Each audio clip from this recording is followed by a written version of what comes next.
extremely to introduce our host and our speaker today for the third of our Storytellers education series on addiction, depression, and bipolar disorder. We are very honored today to have Shonda Buchanan. Born and raised in Kalamazoo, Michigan, she's the author of Black Indians and the award-winning memoir,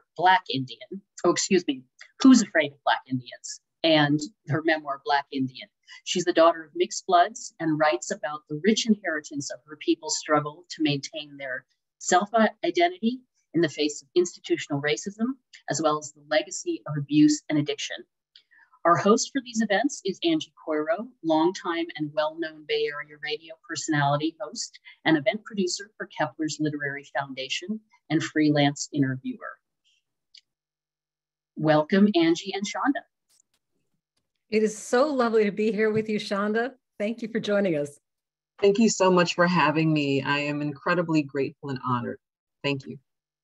We were talking beforehand, before we came live here, and I was telling you about a passage in the book that particularly struck me with its cinematic quality, and it tells us a lot about a very important character, and that is Rochelle. Tell us who Rochelle is, and let's hear a bit of that passage.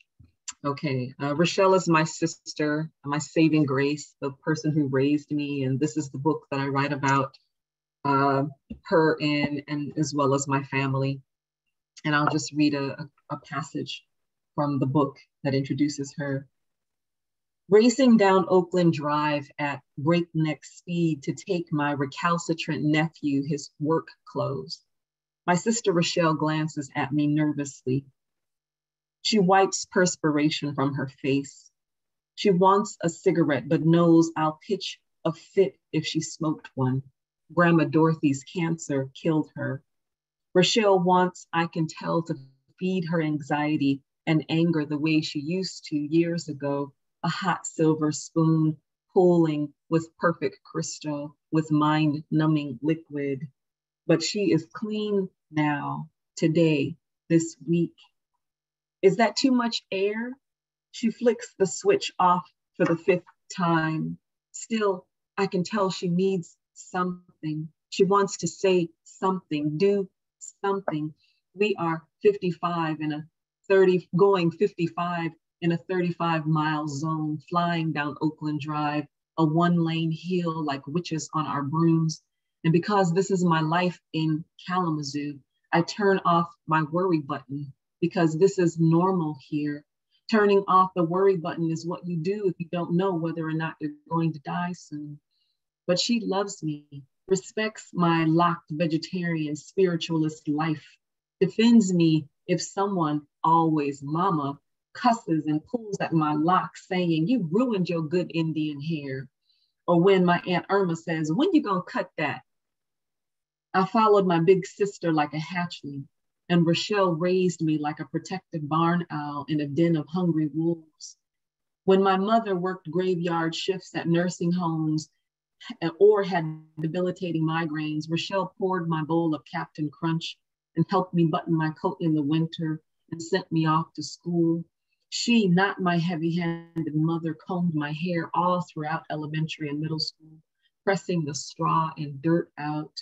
This was a kind of family ritual in my family, placing the burden of raising the youngest daughter on the next oldest daughter. We were younger. When we were younger, Rochelle tried to rebel. I don't want to go anywhere. I don't want to take Shonda with me. She always goes with me. Take Shonda, or you will stay your skinny butt home, my mother said. I was the tattletale. So Rochelle couldn't get into anything that mama wouldn't know about later. I waddled after Rochelle all over the east side of Kalamazoo, head down, mostly in a book. Rochelle, beautiful Rochelle, thick black hair pulled back into a bun, wide gap-toothed smile with a single dark shadow that twinkled in her mouth like a North Star, heart big as Lake Michigan. She didn't have a chance. She should have listened to her dreams, not the bad ones, but the good ones. Not the dreams where monsters chased her down, but the dreams of her being famous, a well-off cosmetologist, being called by her nickname, Hollywood, and living there too. But that hadn't happened. So much to unpack in there. I think anyone who's dealt with mental health issues in their family, or dysfunctional family, if we go with the phrase, has that experience with the off button, with the pushing down button. This is how I will cope. I may be about to die in this car accident, but let me cope by pushing the down button.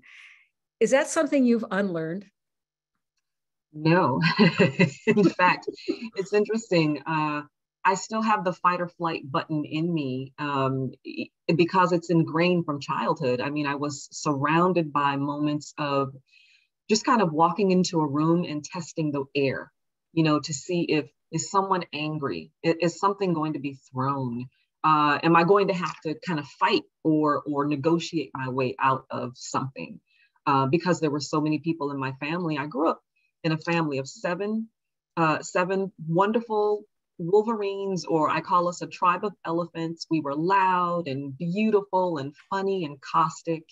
My mom had 3 different husbands. The first 5 children, the Bynums, their father died, and their father was abusive to my mom all throughout their pregnancy, throughout the pregnancies with my siblings and before. She was married at 16. And then I was with my mom's second husband, my father, John Buchanan. And I have heard tales that while he never hit my mom, he was abusive to the last girlfriend that he had. So in terms of his abusiveness, I think it was emotional abuse from my father. Mm-hmm. But then as being born into that family, there was always this sense of, why, as a child, you don't ask these questions. As a child, it's just survive, or negotiate your way out of the space. But older, when I started actually talking about these stories, I didn't realize that they weren't normal until people started giving me the side eye. And they started kind of like, that happened? And then I kind of found my group of folks, or my family outside of my family, whose stories were similar. Mm-hmm. And who had stories where they also had to hide, or they also had to negotiate alcoholism or abuse or molestation, those kinds of volatilities. Yeah. Let's go back to Rochelle and talk about what it was that quashed her dreams of being a famous cosmetologist. What happened there? So many things happened with my sister, Rochelle. And I have to say, there were incidents that, no one actually talked about or reported until many, many years later. And even still incidents that, she likely won't even, talk about. So there was, incidents of, molestation. Same for me, I was molested by a step uncle. There were just things that she pushed down, but then she started using, smoking weed and, using harder drugs, and then alcohol became a part of that. In fact, I remember an incident where my sister and one of her friends went to a party. And it was a party, drugs, alcohol, those kinds of things. And the what happened next is that my sister, I guess she was with her friend at the party. The friend went to pick up her drink and drank her drink, but someone had dropped acid in this drink and just fried her brain. And from that moment, it was like a demarcation for us in my family, was that one moment our friend was fine, and the next moment she was just crazy as a bedbug, and nobody messed with her, and she was always fighting people. And then that's a moment too where Rochelle, she could have taken that as a sense of, I should stop. I should, protect myself, or not do drugs or alcohol anymore. But she had her own demons to hide, demons in the past. And so she continued on with that. The other thing about, and so that's what squashed her dreams. I'll answer it like that. That's drugs, alcoholism, and then falling into her own cycles of abuse, right? So she, what we saw from our mother, And my mom will always say, and to this day, she'll say, you can't blame everything on me, you know, grow up. And I know that I used to go to some safe houses with my sister, and I would go, you know, I would be in the circles where people were, you know, addicts would be talking about their stories, and they would talk about parents and, you know, how parents did something that made them feel a way or made them do something. So while you have to take responsibility for yourself, for how you react or how you engage or how you get into start using or start doing something, there are direct connections to your upbringing and to how you were raised, right? So for my sister and my other sisters and myself, we saw my mom had been, you know, in abusive relationships. We saw my aunts in abusive relationships. We saw my aunts as alcoholics. We saw cousins as alcoholics, as, you know, using drugs. And so, you know, we were repeating those same kinds of cycles because that's what we knew, right? Mm-hmm. And that's what happens. For me, there was something different. And the difference for me, I think, is just being a reader and deciding at a certain point that I needed to tell my story, or I needed to write or express myself about the anger and the angst and the frustration and, like, you know, the growing up in a volatile family. And I started writing, and that became my release. Mm-hmm. And I always tell my students, and I tell, you know, when I do workshops, that writing a thing out, even if you don't share it, even if you don't say it, it opens the pressure valve. And it's like, oh, I'm not hiding it anymore. I can actually confront, assess, see, and engage. And this is like 30 years of doing that. Mm-hmm, mm-hmm. And you asked me the question, do I still have that fight or flight button? I still have that button. We're never done with therapy. You know, we're never done with therapy. Writing has been my therapy. I have gone to therapy, you know, for this. I don't know if anyone else in my family has gone to therapy. I think, yeah, now that I think about it, I don't think anyone else has ever gone, or they've never admitted it. But I know that writing is the thing that saved me. Mm-hmm. Before we move on, let's hear the rest about Rochelle, because we left her off in mid-passage there. Yes. So and just to couch this story, I came home from, I lived in Los Angeles at the time, and I was coming home for my aunt's funeral, my aunt who drank herself to death, essentially. And this is me and my sister just kind of trying to save my nephew's job. So when we're in this car, that's the piece of, you know, I could die soon. And this is the rest of that passage. Rochelle had protected me as much as she could when we were growing up. Though our family possessed tremendously effective inquisition-like tormenting skills, our only true inheritance, she quietly ushered me through my own 30-yard dash as a teenage alcoholic the summer before I left home after high school without a word to Mama. Rochelle would break someone's face for me. Now I wish I could protect her like that. Sister Floozy, that's my nickname, she calls me. Sweat beads mold down Rochelle's brown face. Here it comes. I don't want the laughing star Rochelle to fade out. I felt her absence in so many ways in Los Angeles. Missed her, especially when I wanted someone beat up. She was everyone's favorite sister and friend who would and had give her last of the last, a dime, swallow of soda pop, a cigarette. I know things have happened since we last saw each other, things she has kept locked deep inside. What am I going to do about Jason, she says. I don't know, let him figure it out, Roach. I try to soothe and smooth out the rough creases of this moment. I can feel the wind from the storm whispering behind my ears before it hits me.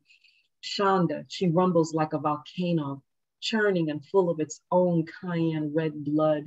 I gave every one of y'all a place to stay when you needed it. I never turned anyone away. And they used me and ate my food and took my stuff. It is as if she has been waiting 1,000 cold, hard years to erupt, to scream this at the top of her lungs.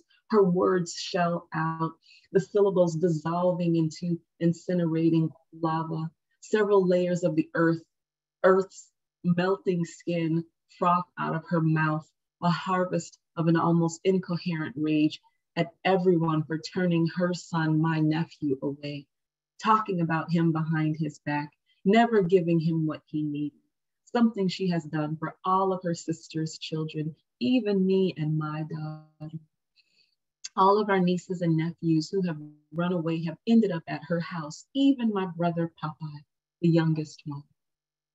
But in the process, we had driven her slightly crazy. And now I am staring at the mad woman, her mouth open like a dragon's, breathing up hot singed stars. Rochelle needs to be loved, to be mothered, made her own open home, but her need to be the one to give everyone everything ultimately worn her down. There's that really thin needle to thread between taking care of people because you love them and caretaking people, which doesn't really help. I'm looking at the two of you in that scenario, and I'm wondering about that difference between taking care and caretaking, your relative roles there. Yeah. It's interesting because we have had to vacillate between those two roles our entire life, right? So my mother was a nurse's aide. She trained her daughters to also be caregivers or nurse's aide. She had to care for her mother, who wasn't a real mother to her, but she still had to care for her at the end of her life when she died of cancer. She had to care for her father until my grandfather, until he was murdered. I'm sorry, I say murdered, but got into a car accident and was killed. So she had to care for him. So my mother kind of gave us the sense of the caretaker, the sense of making sure that everyone is okay around you, right? And then at a certain point, my mother gave that up, and she was like, damn if I care. You know, she was like, I'm gonna protect me now. Who has protected me my whole life? My mom actually would kind of burst out at certain moments, and I knew that she was having a rememory, like she was having a moment where she realized that she hadn't been taken like real nurturing or been taking care of herself, even though she continually tried to train us to be nurses. And, you know, and that's another thing for women of color, right? That sense of domestic care, right? Mm-hmm. My mom's mom was a domestic worker. My mom's mom was a domestic worker. They were taking care of white people's homes in Michigan, in Kalamazoo, cleaning their homes, taking care of their children, which again is an inheritance of enslavement, right? Mm. It's also an inheritance of just servitude and subjugation, you know, oppression for communities of color. So we that was something that was embedded in our woman structure, in our woman DNA. And at a certain point, when I was, 15 or 16, my mom tried to indoctrinate me into the taking care of someone. And she had me take care of one of her clients, a woman who was a paraplegic. Peggy, I remember her name.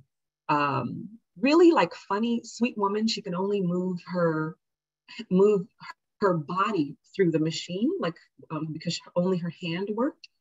But there was also like a sense of anger and bitterness in her, and I could see it in her. But who wouldn't be? You know, she didn't have the use of her body. Yeah. But there was something in me at that moment, and I said, Mama, Peggy's a cool person, but I don't want to do this. Like I don't want to clean and wash and prepare food for, and that's not what I want to do. I think I need to do something else. And that's when in my mind, I started gravitating towards the sense of how can writing give me a livelihood? You know, how can writing provide something for me outside of what the family milieu is? And writing became something that I learned to do. But alongside that, I started, going back to college and saying, okay, let me get my degrees so I can become an educator. Mm-hmm. So it's interesting when I think about it now. I mean, like a high school, I was like a CB student in high school. In college, I was mostly a, AB student, sometimes a C. But I think about my access to certain kinds of things, and I really want to impart this on, people who are experiencing hardship or mental illness or, addictions for a certain reason. Sometimes when people squash us, or when we feel like an educator or a teacher doesn't, nurture us, we shrink in our classrooms, in our seats, in ourselves, because we know that there was a moment that we did something well, but no one gave us credit for it and no one shined the light on us. And I realized there was a point when I had to shine that light on myself and say, I can write well enough. And I love teaching. I love being an educator. I can inspire students to love writing like I do. And I was like pulling myself out of the mire, pulling myself out of the sense of a predestined lifestyle that I would have had if I would have stayed in Kalamazoo. Mm-hmm. It's funny because as you talk about confronting not being supported and saying, I can do this anyway, mm-hmm. I look at your childhood as you describe yourself, and it seems to me, a whole nature versus nurture thing, it seems to me that there is in you a natural strength. You had this incident where your mom, fascinating person, we'll go into your mom a lot, but there was an incident where your dad died and she centered herself in that conversation. Your dad, he died. It's about mom. And your reaction to that was, I don't care. I don't care if you want to center yourself. This is, I just saw that inherent strength in you.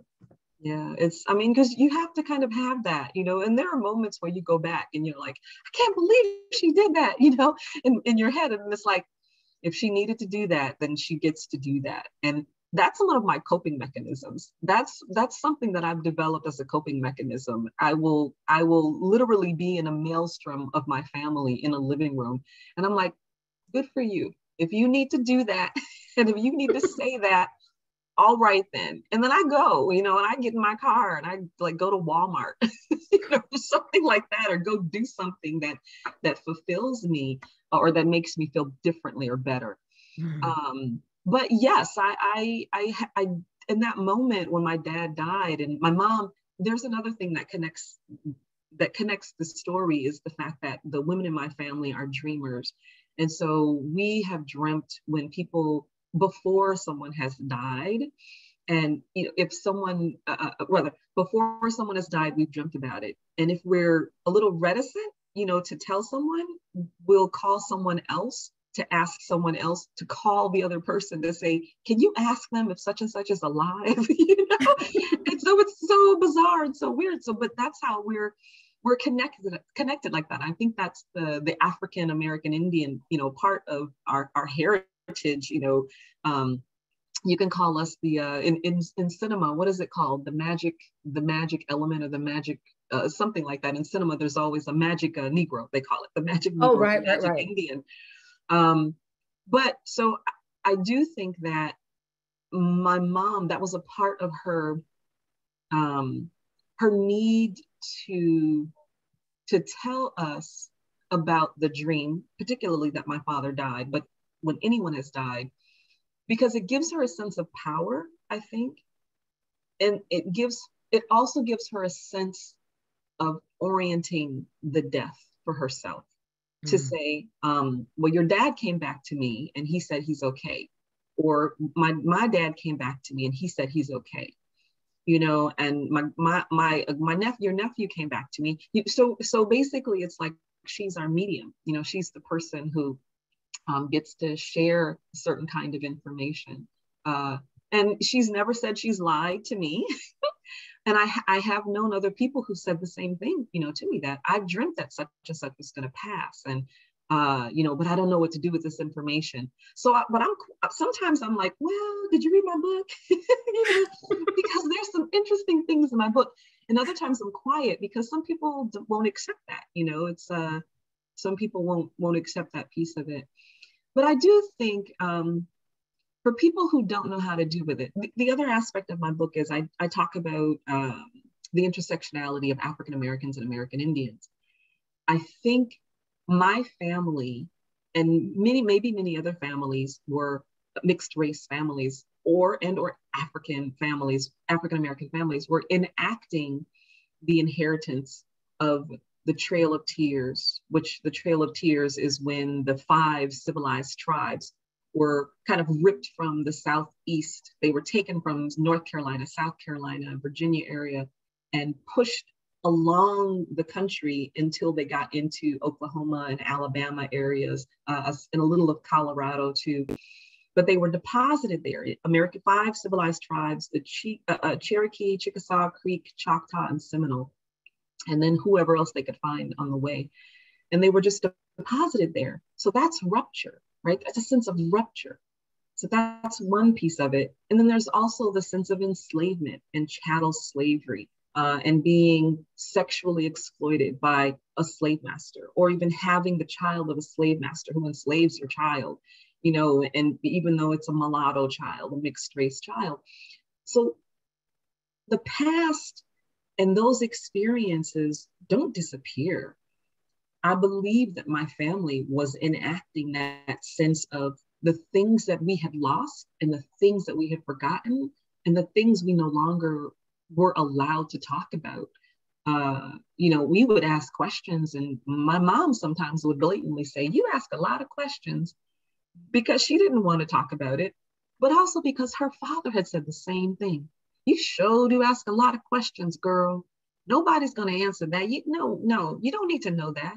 That's for adults to know."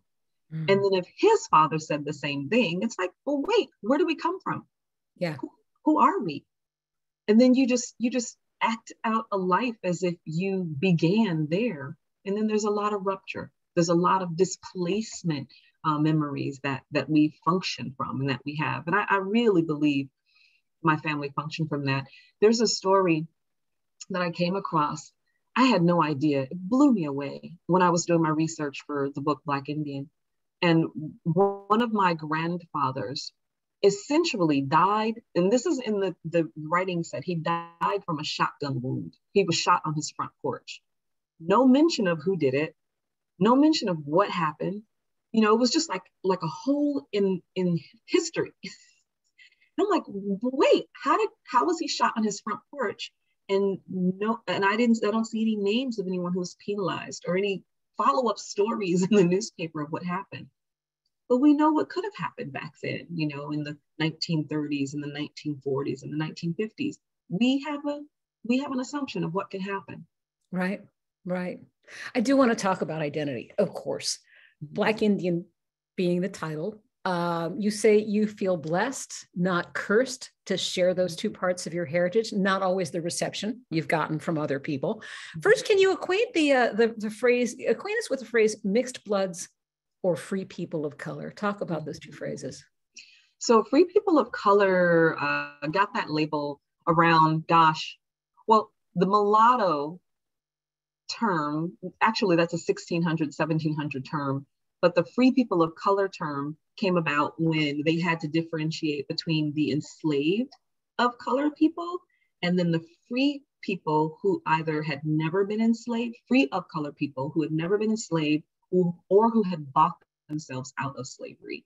Mm-hmm. So free people of color were people who had their papers, mixed race people. They could be full blood African. They could be mixed race African with an American Indian wife. They could be, but they could not be Black with a white wife or a Black man with an American Indian wife. That was illegal, actually. And if someone found out that you were a woman of color who had a relationship, if you were an indentured servant or enslaved or even married, your child could be taken and bonded out to someone else. So yes, so your mixed race mulatto child could be taken from you because it was illegal to procreate with a white person, or you to outside of that. So if you were enslaved or indentured servitude, they could take your child. But then also the free people of color still had to fight ostracization. They had to do many things, like some of them owned slaves. Some African Americans, mixed race people owned slaves, but usually this is what my research has found, and what I've been told is they owned their family members so that white slave masters could not buy them. Mm-hmm. So it was like, let me own these people so they don't get deposited into chattel slavery. They're going to be owned by somebody. So yeah, they're going to be owned by someone. So let me at least have a bill of sale, for them, which is egregious. The other part of that for the free people of color, so free people of color, even in 1860s, up to 1860s, they could be still called free people of color. So on the Michigan census, 1854, there were 54 free people of color families labeled in the Michigan census, of which several branches of my family are listed. But that term, free people of color, moving into the 1900s, the term was cut in half. And that's how Black people became known as colored in America. So, but also, and I talk about this in my book too, Walter Pleckert, the first Virginia magistrate, wrote a bill called the Racial Integrity Act. And Walter Pleckert was a white supremacist. And he wrote this bill to say that we're not going to have any other races except for colored and white. And that's how a lot of the American Indians who kind of still existed in certain areas became snuffed out on the books and legally. They were just known as colored. There are many instances of we know now of African American, American Indian intersections, but they were just called colored for at least 30 to 40 years, up until the Civil Rights Movement, until we started calling ourselves Negro, right? And then the Jesse Jackson movement, became, let's call ourselves African Americans, So, I mean, that kind of history, it's interesting. I don't know of any other people in this country, except for the Latinas, because now there's Latinx. Yes. But I don't know of any other race that's been relabeled so often, right? And imagine the confusion in one's identity, racial identity, family identity, confusion in a classroom. It's like, well, what do I mark, at a doctor's office? It's like, well, wait, in my family, we say we're mixed race, but there's no box for mixed race. It's like, what am I? What am I? And that's a question that I grew up with. I grew up with the question, what are you? You're not really Black. I'm like, but society says I'm Black. What do you mean I'm not really Black? We say we're Black at home and we're American Indian at home and we've got some white in us. How can you try to define me by your understanding of who you think I am? And that's when this book, Black Indian, was like, I'm going to define myself. And I want a document out there that shows how the sense of erasure and disruption and reclassification has really, really, really just splintered our communities of color across the generations. And then also, again, I come back to that sense of it's the Sankofa principle. If you don't know where you come from, you won't know who you are. Mm-hmm. If you don't know your past, you're doomed to repeat it, in the future. I just want to let everybody know that if you have questions or comments, that's what chat is for. So pop those into there. And I do have a first question for you coming in already. When did you realize the legacy of generational trauma could be transformed for your own daughter? Right. That's a great question. There was a certain moment when I was, I got pregnant young at 20 and I had my daughter at 21. And there was a moment when I was pregnant with her And I had kind of one of those epiphany moments where it was like, what am I doing? Why did I do this? I know the legacy of my family, I know how I could harm this child, and I said, no, you're going to do it better. Like, you're going to do it differently. Even if better was the word that came to mind, but it was like, you're going to make different choices for your child and for yourself now. Having my daughter like really grounded me as a parent, as a person. And I said, okay, I'm going to make sure that we eat healthy. So I raised her as a vegetarian. I said, I'm going to make sure that we're surrounded by other people who are just kind of seekers, people who are looking for knowledge. And, so I've surrounded her with educators and intellectuals and that kind of a thing. We're going to be practice both of our heritage spirituality. So we danced West African dance for 10 years and participated in West African ceremonies. And then we participated in American Indian ceremonies. So we did sweat lodges, and we still are participating in sweat lodges. And I raised her on the powwow circuit in the Virginia and North Carolina area. So those were the kinds of things that I made like specific choices to say, I'm going to surround her with these communities that even if I fail as a parent, that someone can pick it up and someone can say, you know what, why didn't you think about this? Or maybe she should come over here and do this. And then, and maybe she can learn how to build a fire.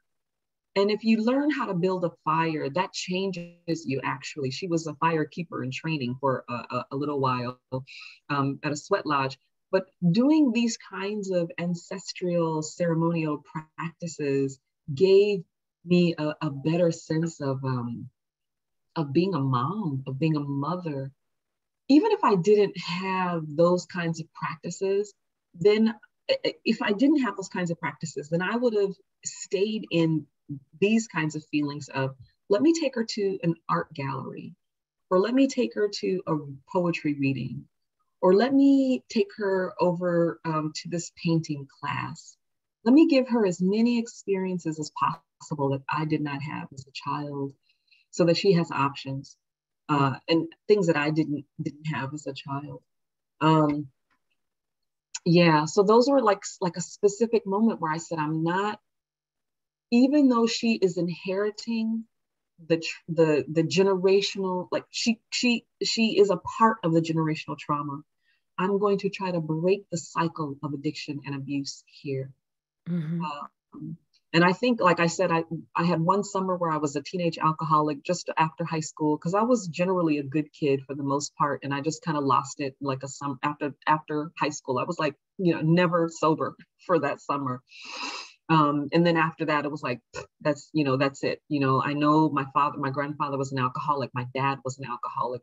My mom's a gambler. I had all of these like pieces of evidence for addiction and abuse. And I said, I'm not going to do that for me.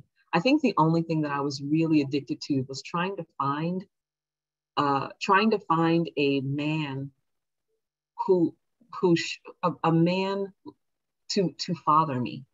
That was my addiction. My addiction was, I didn't feel like my father was a father to me. He didn't raise me. He wasn't in the home. And there was a sense, the succession of, am I going to find a man to protect me? When is my Prince Charles coming? And, and that never happened. I want to go back to the identifying and relating to your own race, to the mix of your heritage. And you talk about becoming aware of race, kind of in layers.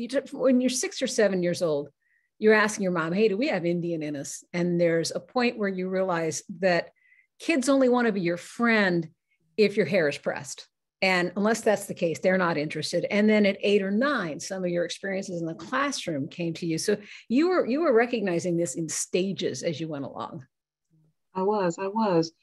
I mean, when I was young, the oral history in our family was, you know, you have some Indian in you. And sometimes, you know, it would be repeated at family gatherings, and then a fight would break out.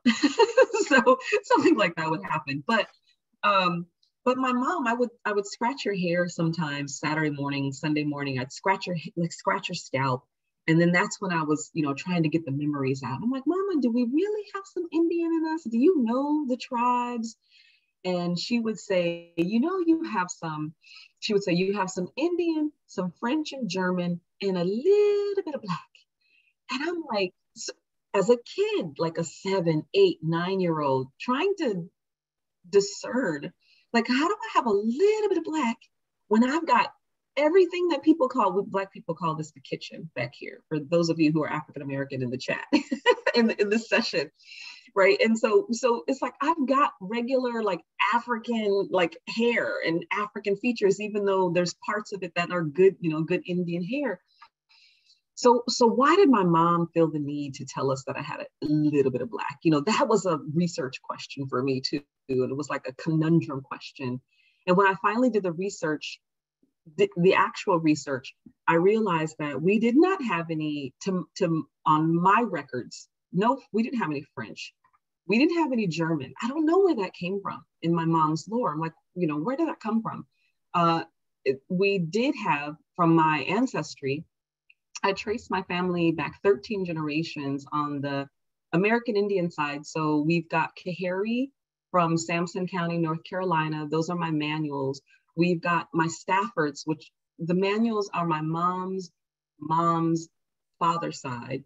The Staffords are my mom's dad's side. So on the Stafford side, we've got from Hertford and Halifax and Raleigh, North Carolina.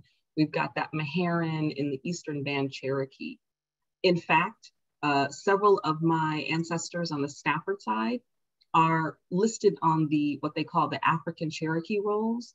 Mm-hmm. So the African Cherokee rolls are, and you can probably find this too, they're called the Guion Miller rolls, but it's essentially the Black people who knew they had Indian families, uncles, that they were connected to a reservation, and they were trying to get reparation in 1906, I believe, 1906 or 1907. But the government basically went through and said, well, they really don't have any Indian in them. You know, they don't have any Indian, they don't get reparations, or they don't get land, or they don't get whatever it was. So they kicked out most of the people, and I think they gave it to like maybe 5% of this list. But at least my people are on the African Cherokee rolls.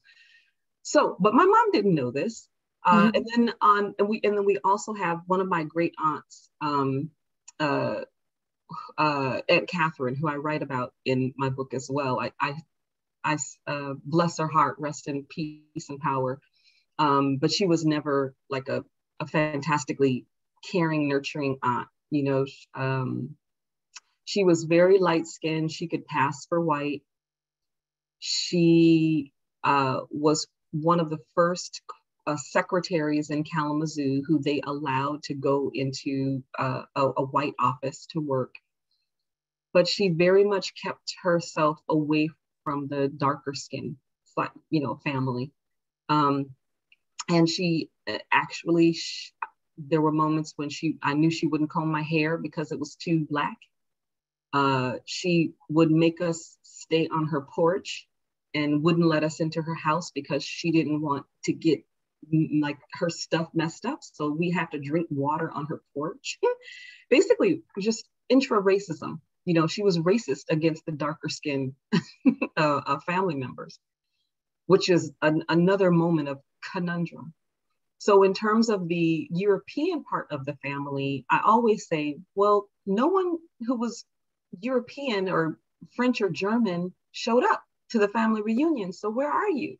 But I did find that when I did my DNA, I found a lot of European ancestry, more than I thought, you know, British, Irish ancestry. So go figure.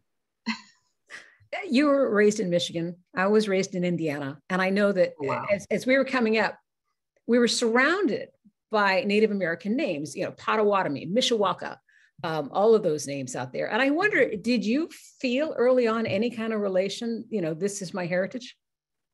No. So No, growing up, so my mom grew up in Matawan, which is Indian name. Matawan area, Matawan, Cass County, Dowagiac, Ypsilanti, the other areas, Kalamazoo, Key Kalamazoo, those were Potawatomi, Odawa, Anishinaabe, Chippewa names. But for us, we thought that that was where we were born. We thought we were both like from Michigan.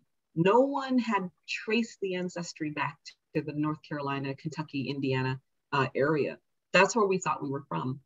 Mm-hmm. But I never made that connection of the names being Indian names. Even when one of my teachers said, one teacher of 12 years of education said, you know, Kalamazoo is an Indian name. One teacher. And I had no idea. But what he said was, because we had a paper plant down the street that smelled really bad, he said, Kalamazoo is an Indian name for something stinks. I was like, at the time, you're like, you just take it, you know, like, oh, okay, all right.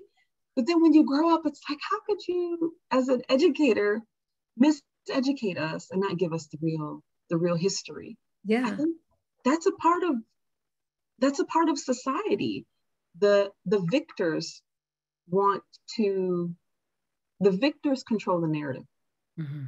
right? The people who have that power and who quote unquote win over you, have the power to rename, to rewrite history, to put you in a particular place, to segregate you, to relegate you to a space where they feel that you will not threaten them. Where you're manageable. You're manageable, right? It's actually, that's the oppressor's attitude. And this happens for people who abuse children as well, right? They continually keep you in your place so that you're manageable, so that you don't threaten them or you don't usurp their power. Mm-hmm. But for us, not knowing the names, not knowing that the names of all the places that we lived were American Indian names, or having a plaque or a connection or a powwow to go to, was harmful, I think. Mm-hmm. Question from the chat. I listened to a radio program a few days ago that gave us horrific stats on the increase of suicide among Black youth and children. I'm interested in Shonda's opinion on how much may be due to events of today versus generational trauma. And can you guess how Black Indian stats might compare? Yeah, it's interesting. So we wouldn't have the Black Indian stats in terms of suicide, in terms of depression, because we're all lumped into that African American piece of it. So we're all in the African American piece until they create the U.S. Census 2 years ago did create a category for mixed race, mixed raciality on the census, which is unheard of. But until they create a sense of, okay, how many of you are Black Indian or African American with Indigenous American blood? What's the history in your family of the use of addiction and, or abuse or family ailments or illnesses, et cetera? How many people in your family have died of suicide? Or so until they actually, create a category for African American or American Indian people with Indigenous blood or African Americans with Indigenous blood, we won't know the rate of the Black Indian suicide rate. We're lumped into that African American piece. Mm-hmm. I have seen that suicide rate is incredibly high, especially among people of my nephew's age, 16 and 17. And then, of course, now with COVID, there's a lot of hopelessness, happening, and a lot of trauma, and reaching out to people, at-risk populations, so that they know we've got ways to help, if you allow us to, right? We've got ways. You can call a help center. On campus, you can go to a student care center. You can talk to a psychologist. You can talk to someone. There's even free online mental health care, mental health therapy now, right? But I know that rate is high. And And I do think, and this is my opinion, I do think that the certain kinds of things that we're experiencing now in society, we see the rate of Black healthcare workers who have passed from COVID. We have died at a higher rate than other people because that's our lot in life. That is our role. We were relegated to the space of nurse and nurse's aide, and we do that job well. And I applaud my people who are taking care, of folks, therapists, right? I applaud that. But we were also just one step removed. My sister, who was a nurse in San Antonio, one step removed. In fact, they said she couldn't work on the COVID unit because she had pre-existing health conditions, which I'm so happy that she did not work on the COVID unit. But many of them did, right? And you just keep doing it. You just keep doing it because that's what your heart tells you to do, and that's what you have been conditioned to do, is to take care of other people at the expense of yourself. So I do think that there is a factor in that sense of trauma connected to the sense of the high suicide rate, the higher numbers of cancer, numbers of bipolarism. I do think that there's a connection to the inherited trauma and those kinds of the things in the past that we continually deal with. Now, we call them implicit biases or implicit bias, microaggression, a lack of equity, a lack of diversity and inclusion, a lack of social justice, which is all true. But it is what has happened in the past that continues to impact our future. And we're still not working in a way that we create systems of equity and systems of justice in our educational, in our K through 12, in our college classrooms, right? We're still not there. We're still not there. So yes, to answer your question, I do see direct correlations between the past and the trauma that we're experiencing now. Heartbreaking suicide in your book. I know you already said that, as far as you know, members of your family have not gone into therapy. And as is always true with suicide, you can't point to one thing and say, that's why. First of all, do talk about the incident as much as you like. And beyond that, I'm wondering if you have a sense that your family really knew how to talk to each other about that, aside from whether they had therapy or not. Is there at least some intuitive way to nurture each other at a time like that? So let me, there's a passage that I would like to read that essentially is the section of when my nephew passed. And I think this will introduce the answering of that question. Mm-hmm. And then I'll get into the actual answer. So I want to make sure I'm starting at the place where I would like to start. Okay. It could have been anyone's son. That circle of men, boys with a gun. In that neighborhood Jason wasn't supposed to be in. On the couch of one of the boys he wasn't supposed to hang with. It could have been anyone's son. Who were the others who'd survived? Who'd watched him put the gun to his mouth? Who'd watched him smile and pull the trigger? Where did they get the gun? Which one of them had held the cold metal last and was grateful that they had given it away? Which one of them knew my nephew was about to swallow a bullet? This time when I land at O'Hara and drive to Kalamazoo, I'm not looking for understanding, reconciliation, or love like at my aunt's funeral. How could Jason do this to my sister? I fumed through my tears. When I walked through my mother's front door, though my resolution to be angry at everyone dissolves. Hey, Cisco, my mother greets me, hitching up her pants. She is equally as angry. She isn't playing cards. She doesn't hug me. Her eyes are rock hard, red but dry like a bull's. I remember the girl from the pictures when she was young, an innocent girl with a big, serious adult face and charming smile. Before me now stands a mother who will not hug me for fear I will make her cry. She will not cry because if she does, the whole family, the entire day, the light and the earth will break. No one ever sees the willow weeping. As if we have rehearsed this, Mama points me towards the guest room. I find Rochelle there, sitting on the edge of the bed, rocking herself, a fistful of tissue mangled in her hand. I drop beside her and squeeze her until tears flow like thick milk. One by one, like a tribe coming home for the harvest, my brothers and sisters arrive. They file in, all crowding around Rochelle, leaving her no space, touching her legs and her arms, folding around her like a rose petal, and she's the pistol, with pollen leaking from her pores, her hands limping with uncollectible sap.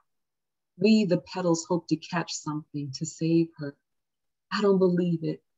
She muffles a sob in my shoulder, then turns to Lauren, the eldest, who flew in from Las Vegas. I don't believe it. Lauren holds her tight.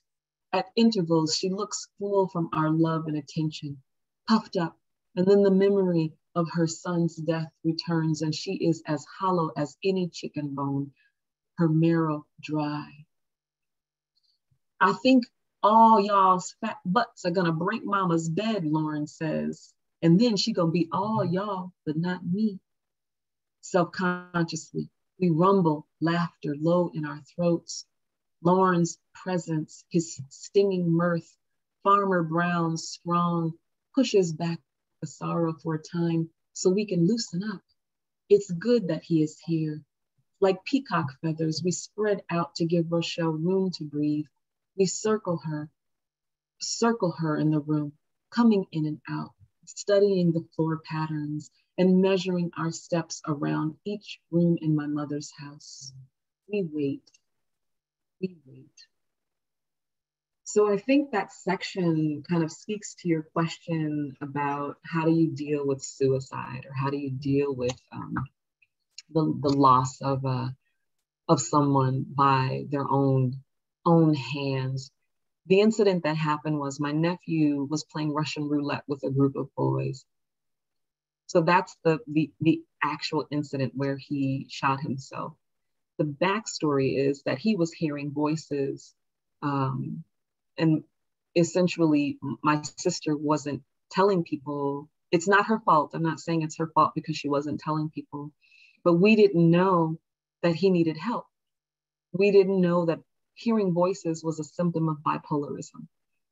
We did, or a psychotic episode, or we didn't have that language. We, like I said, therapy wasn't an option. It wasn't even a thought for us, right? Going to therapy. We were always hiding things, hiding bruises, hiding molestation, hiding sexual exploitation, trauma, addiction. We were always hiding things. So I think that when my nephew was hearing voices, I didn't hear anything about that. There were only times when I knew he would do a thing where he would kind of talk, he would say something and then he would talk to himself. But I wasn't around when he was growing older. I was in Los Angeles, and so the other family members were around more so. So when we heard this part of it, and one of my other nephews not at the same time, but later started hearing voices as well, and he had a psychotic break. But we didn't realize that those kinds of mental illnesses can be inherited. Bipolarism, particularly in men, is inherited. How, as a people of color, when you are just constantly surviving, thriving isn't even a thought, then in those kinds of families and families where you're experiencing the addiction, abuse, those kinds of things. Where do you get help from? Mm-hmm. Who's responsible? That's a question. People who get those kinds of educations make themselves available in certain spaces, but in other spaces we don't have it. K through 12 teachers aren't taught to recognize that. The other piece about it is there have been studies done where K through 12, particularly K through 6th and 7th grade, young African-American boys of color are more often given Ritalin or given the dope, like dope them down or calm them down drugs, because they're whatever, just too excited, for a teacher, or what they call hyper, in a class.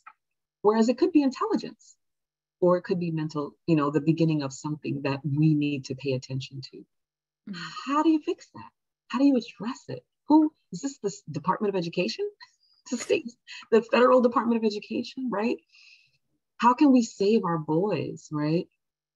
So I think when we talk about one, the suicide that happened, of course there are many ways to deal with it. There is the blaming oneself, which always happens. The blaming of family members, which always happens.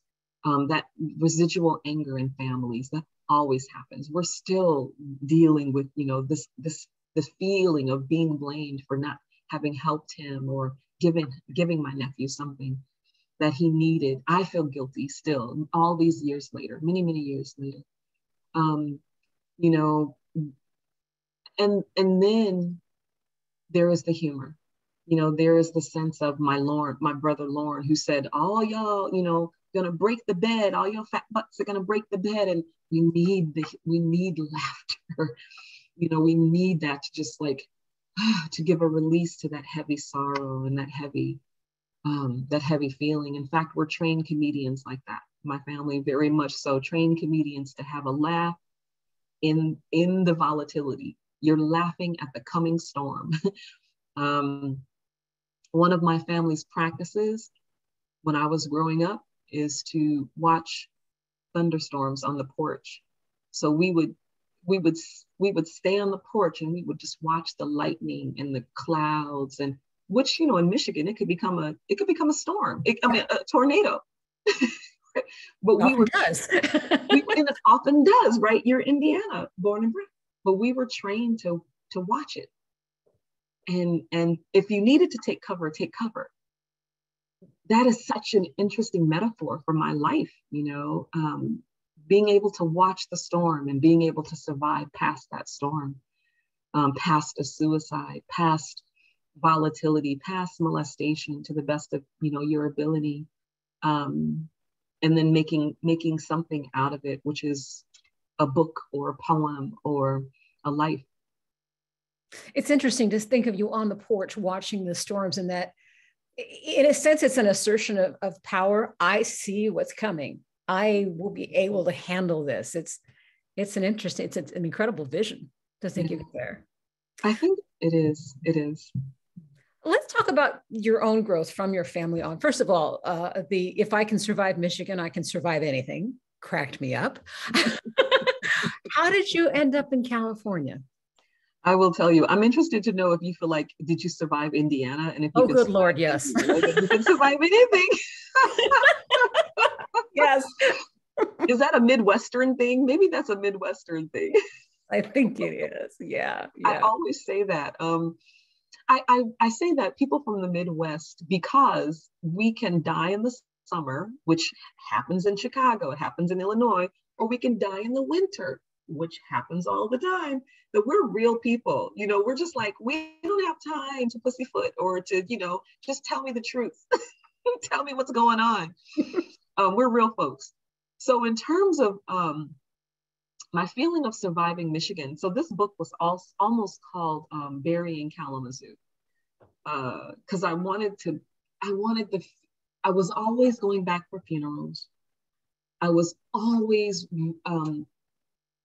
treading on my ancestors' like gravestones and grave paths, because I wanted to know what had happened to them. And if I know what has happened to them, then maybe I can figure out a different way for something to happen for my life and my daughter's life. I was always just kind of with the sense of something bad is going to happen, a death, a kind of death is going to happen. So it was almost called burying Kalamazoo. And in terms of my own trajectory of how I got out of Kalamazoo, my mom wanted me to go to the Wisconsin School of Art, I think it was, or School of Design or something like that. And she she gave $100, which is like, the thing is like, if you give away money, you have to do this thing. So she gave $100 to someone at one of the orientations to save a spot for me to go to the Wisconsin School of Design or something like that. And I was like, Mama, that's not what I want to do. And I'm literally telling her, Mama, that's not what I want to do. And then I went to a journalism workshop program at 16. I met a journalist there. At 18, she called me and she needed a nanny.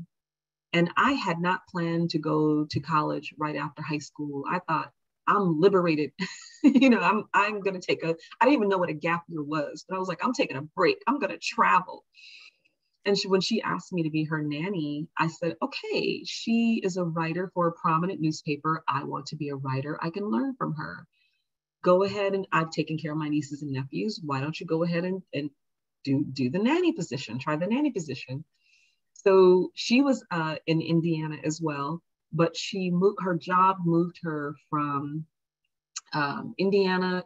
I'm so sorry. She lived in Arlington, Virginia at the time. So she's from Indiana, but she was at Arlington, Virginia. And then her job moved her to Los Angeles. And that's how I got to LA. So I was like on the wind, like a gypsy, like a real gypsy. And there were moments where you think back, like, what if I would have tried to get into college at Western Michigan University? What would my life be like, Or what if I had applied, someplace else? But the thing is that wasn't what we thought about. I was not encouraged to go to a college. It was more so, you're creative. Let get you into this design program. Generically creative. Generically creative. You're creative. And I'm like, thank you, Mama, for believing in my creativity. Thank you for that, but it's not where I want to go. Mm-hmm. And I had to kind of carve out my own like life in Los Angeles. And that's how I got here. And when the first day I got here, October 17th, 1987, there was an earthquake. And so I'm shaking. I'm in the doorway. My at the time supervisor boss's job had put her up in the Beverly Wilton Hotel. So I'm in Beverly Hills at 18, and there's an earthquake happening. And so I'm by myself, and I get into the doorway, and it's shaking, and it's almost like, "Are you gonna stay? Can you take it?" And I'm like, "I can take this. I survived Kalamazoo. I can take this. I can take an earthquake." And I've been taking the earthquake since then. So yeah, I spent 18 years here, and then I went to Hampton, Virginia, spent 13 years there. Hampton was really pivotal in my research process, though, because, and then also in my my rediscovery of my American Indian ancestry, because my people came from North Carolina and the Virginia area, and we didn't have money or the thought to travel. We didn't even have the knowledge that that's where they came from. We didn't have the thought to travel there, to locate the records, to go to the cemeteries. We didn't think that. But living in Hampton, working at Hampton University and living in Hampton, I was able to do research for 10 good years in a library and then go to the Hall of Records in different counties and different cities and find my ancestors' names on certain records. But then also I started dancing powwow in Virginia. I started singing on an American Indian drum. I really started learning like traditional ways of that branch of my family, my American Indian side of the family. And there were a lot of mixed people on those in those powwow circles, and a lot of folks who had the name, like they could be called Nansmen because their people were Nansmen, but they looked white. And then there were people who, like me, who only had the oral history. At the time, I didn't have my records. I was like, yeah, my people have, on my mom's side, we've got Cherokee, and on my dad's side, we've got Choctaw, because that's what I was told. In my research, it was like, you have Eastern Band Cherokee, like that's where that family came from. And then you've got the Kahari on this side. And then your dad's side, you've got the Choctaw, even though in Okolona, Mississippi, there's also Creek. So Virginia was really instrumental in me. I wonder sometimes if I hadn't gone to Virginia, is this the book that would have been written? It would have been written, but it would have been written differently. Right. In another element of taking care of yourself now, of learning how to cope and how to be good to yourself, you've mentioned the sweat lodges. Can you talk a little bit more about what happens in a sweat lodge and what it is about that that's nurturing? So if anyone is in California, I'm inviting you to the sweat lodge. If you're in Los Angeles, I'm inviting you. We've got a community sweat lodge here in Los Angeles. So a sweat lodge is essentially the one of the American Indian churches, or Native American churches, we call it. It's a place where it's a structure that is around oblong, I guess I'll say it like that, oblong structure, where you crawl into on the ground on your hands and knees, and you sit down in a circle next to other people, and then and you're praying, and you are sweating because there are rocks in the center, and people the water pouring water on the rocks, and it's like a sweat, but it's not a sauna.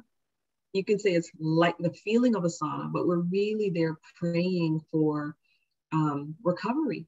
There are a lot of recovering addicts in sweat lodges. They actually hold lodges at sweat lodges in penitentiaries now, in juvenile halls, in women's prisons, like those kinds of things. I know people who work with inmates, and they hold sweat lodges, because the sweat lodge is a focused way and a consistent way. If you have it weekly or twice a week or once a month, you get to pray and sacrifice for your sobriety, which a lot of people, they say, I've got 10 years clean, I've got 20 years, I've got 40 years, clean.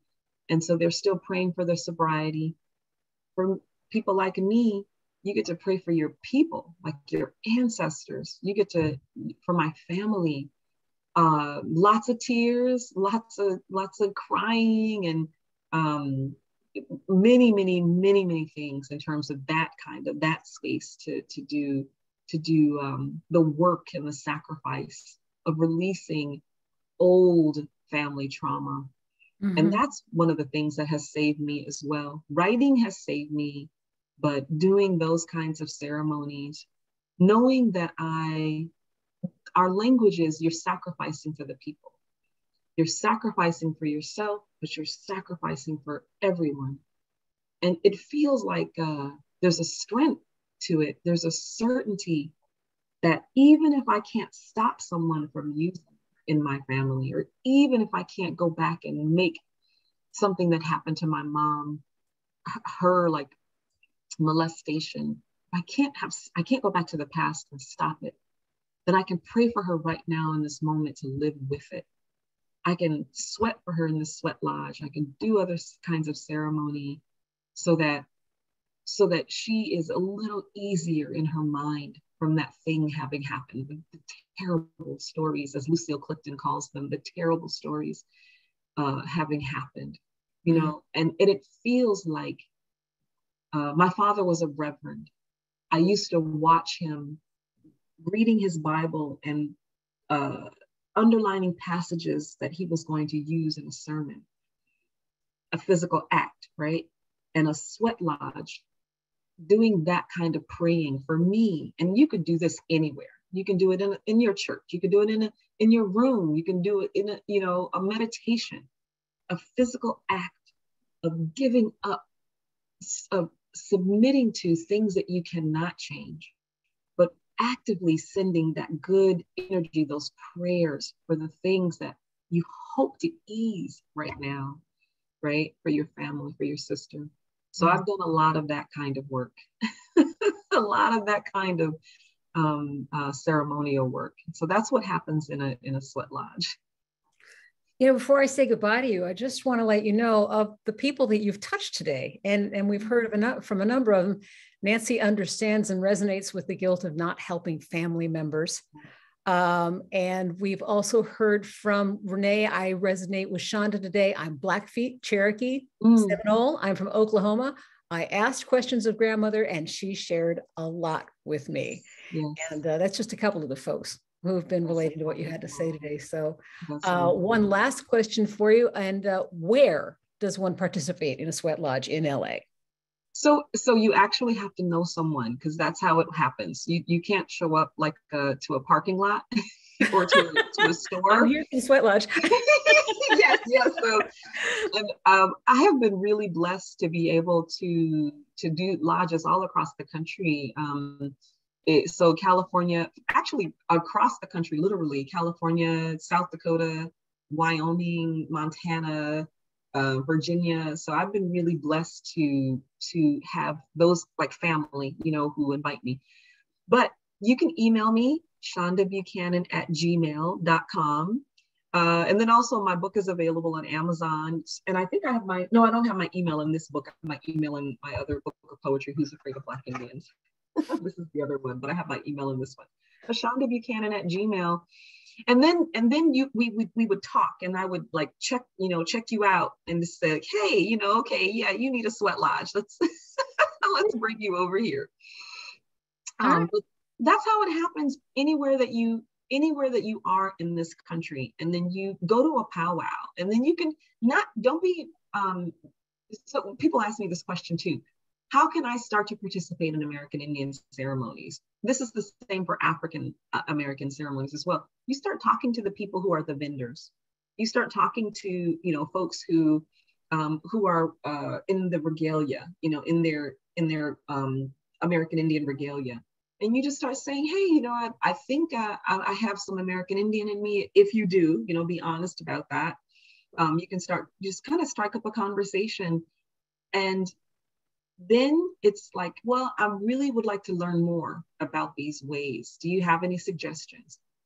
That kind of humility, that kind of respect, that kind of just being really, really open to what someone will share with you is the way that things come to you in these ways. And that's what I have learned time and time and time again. The other thing that I say is blood calls blood. So if you know that you are from a particular tribe, go to that tribe's powwow. And then you can start talking to some of the people there. And you never know when you start telling people who the last name of your ancestors, that you've got Manuel or Curtis or Stafford or something else. You're probably going to have somebody say, that person over there is, they've got Stafford blood. Why don't you go talk to them? Or that person over there, they've got Manuel blood and they've got Mahoney, go talk to them over there. Blood calls blood. So you show up to those places where you believe your ancestors have lived and existed and had reservations or settlements or, communities like that. And then you just start asking questions. That's one of the ways, that's how it happens. That's how we have to do it, because the records won't show us that anymore. We have to participate in it, just like it's a ceremony. Mm-hmm, mm-hmm. So I want to make one more note before I let you go. And that is, you did mention schizophrenia. For anybody who wants more on that, we've had a number of conversations about schizophrenia. So if you go to the website, I always get this wrong, HASMC.org. You'll be able to link to all of our earlier conversations. Shonda, it's been a joy. Thank you so much. Thank you so much. I'm incredibly grateful, and I hope my other work, that I'm working on will be as helpful as this book, as Black Indian has been for many people across the country. I'm actually also trying to do a second edition where I can add just kind of one of those, what they call an academic essay to the beginning, and then add some Q&A questions in the background. So in the back of the book. So we'll see how that goes. I'll keep you posted. All right. Good luck with that. Thank you so much. I really appreciate it. Thank you for your great questions. Oh, appreciate it. Thanks. And we're going to toss it back to who have we got here? We got Sally on the Sarah. Hey, Sarah. Hi, Renee. Renee's waving. Hi. She's like, she's got BIPOC. I love that. Black, Indigenous, people of color. And Thank then you Yvonne. so much, Angie and Shonda. These are such valuable conversations. And here at MHA, we are honored to be able to present them. We'd also like to thank our sponsors, Dignity Healthcare, Beacon Business Bank, Heritage Bank of Commerce, Ginny Stewart and Marilyn David Krasner, who are board members of ours. If any of you are interested in working with MHA on our board, we are always looking for people who are interested in what we're doing. Thank you all for joining us today, and we hope to see you for our next event with Dr. Alex Korb. That's March 31st. You can register for free on Eventbrite. If you would like to help continue these interviews and conversations, we find this Storyteller series to be one of the most important things that we're doing to educate people about what goes on with mental illness in the world. Please visit our website to make a donation, mhasmc.org. Thank you so much. Have a wonderful day.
Well, I'd love if you added my book to your books right here. This is great. I'm like, fix what Absolutely. you can. And you're on our next newsletter so that people will be able to go there and see it. I need to read these books. This is great. Good books, definitely. We haven't had a single guest that hasn't knocked it out of the park. So good. Great. Yeah, they're all important books. Well, thanks a lot to you, Angie. Oh, thank you. So are we down to just us at this point? Almost. Yes, there we go. Ta-da. Thank you so much, both of you. I hope that was well for you, Shonda. It was, I think, our audience from the chats we were getting kind of interesting. I was wondering, why isn't there more chatting? But I think people were so focused on what you were saying that that was the best part of it. So this has been wonderful, and I think that we should plan on having you back when the movie's out. I would love to come back when the movie's out. Yes, please. We can do a screening here in Redwood City. In person, yeah. Maybe we could do that in person by that time. Oh, remember those?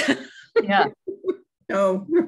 Yeah, maybe without a mask. Who knows? Oh, wow. That would be living dangerously. I don't know when that'll happen. But thank you all so much for having me. I really appreciate it. I'm glad. Thank you. While for you, please, both you and Andy, send your invoices.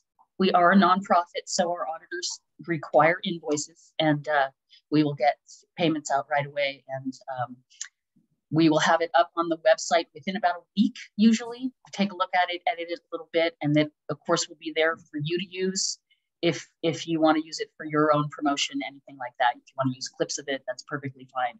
We really appreciate it. Okay, fantastic. Thank you. And the part clip went out about the invoice. Did I send you an invoice yet, or should I send you an invoice? You haven't sent one yet. Okay. We did a contract outlining what we were going to pay you.